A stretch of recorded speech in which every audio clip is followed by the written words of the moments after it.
Rise of the Tomb Kings is a DLC for Total War Warhammer 2 that offers a new race from Warhammer Fantasy Battle, the Tomb Kings. In the vast deserts of Nehekhara, legions of skeletal warriors wait beneath the baking sands to slaughter any who would trespass into their domain, a true land of the dead, where mummified kings rule over blood-soaked dunes. The Tomb Kings are a faction inspired by the history and myths of ancient Egypt, but the Tomb Kings take their belief of immortality through mummification and make it literal. In the ancient history of the Warhammer world, the kingdom of Nehekhara stood as a crown of human civilization. Its armies conquered every nation, and its kings reigned as gods among men.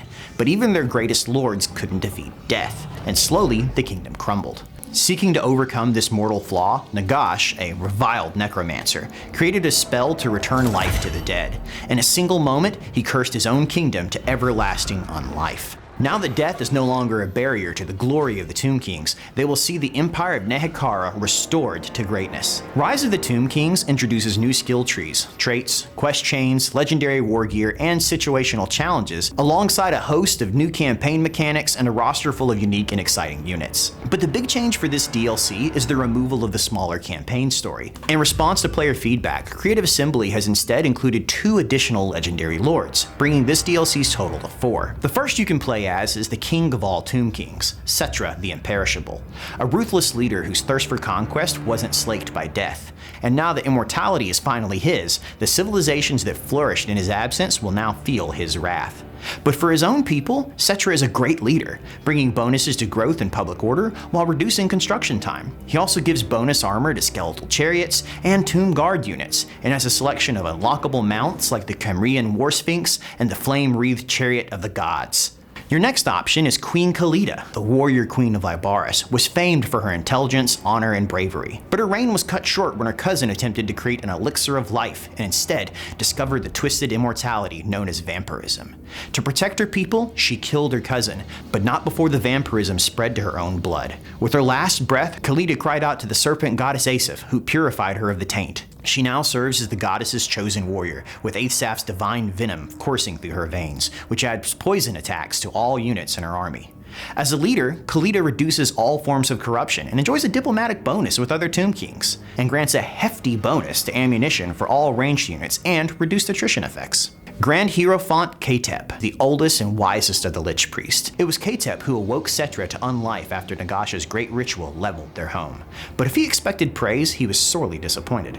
SETTRA's anger at their failure to bring about true immortality forced the priest into exile. Now Katep roams the land of the dead, assisting the Tomb Kings where he can, and seeking a way to restore his beloved kingdom to its former glory. Katep's skills grant a bonus to dynasty research rates, and improves casualty replenishment and army movement faction-wide. He can also recruit a higher number of Lich Priest heroes, and recruit them at a higher rank. The final hero is the dark horse of the bunch, ARKHAN the Black. As Nagash's second in command, ARKHAN helped lead the coup which brought the hated necromancer to power, and was only stopped when he single-handedly held back an army of all of Nagash's enemies. But such martial prowess would be wasted in death, so Nagash raised him again to become the Lich King. ARKHAN has diplomatic bonuses with the vampire counts, and his regions never suffer public order penalties from vampiric corruption. Heroes embedded in his army gain melee attack and melee defense bonuses, and all his armies faction-wide gain a boost to their Winds of Magic power reserve. The Tomb Kings will be playable in both the Eye of the Vortex campaign and Mortal Empires from launch, but they don't seek to influence the Vortex itself, and instead seek out the 9 Cursed Books of Nagash. Each of the books will grant a unique campaign bonus and put the player a step further along the road to victory. You'll also combine exotic trade goods and canoptic jars, the Tomb King's unique resource, to craft magic items and raise fabled legions of legend, as well as unlocking unique rights and powerful abilities to turn the course of conflicts, like shrouding their territory in deadly sandstorms. But the most unique feature they offer is that when Tomb King's warriors fall in battle, their essence flows into the realm of souls, and once it reaches a certain threshold, a mass healing and resurrection wave is triggered, raising the Tomb King's army once more in the midst of battle. Overall, they're shaping up to be a devilishly fun faction that should please fans, and the Tomb Kings are a faction that many people have been waiting for. So sharpen your Khopeshes and ready your chariots. Rise of the Tomb Kings releases on January 23rd and can be pre-ordered now on Steam. Thanks for watching, and if you enjoyed this content, take a moment to subscribe below for updates on upcoming Total War releases.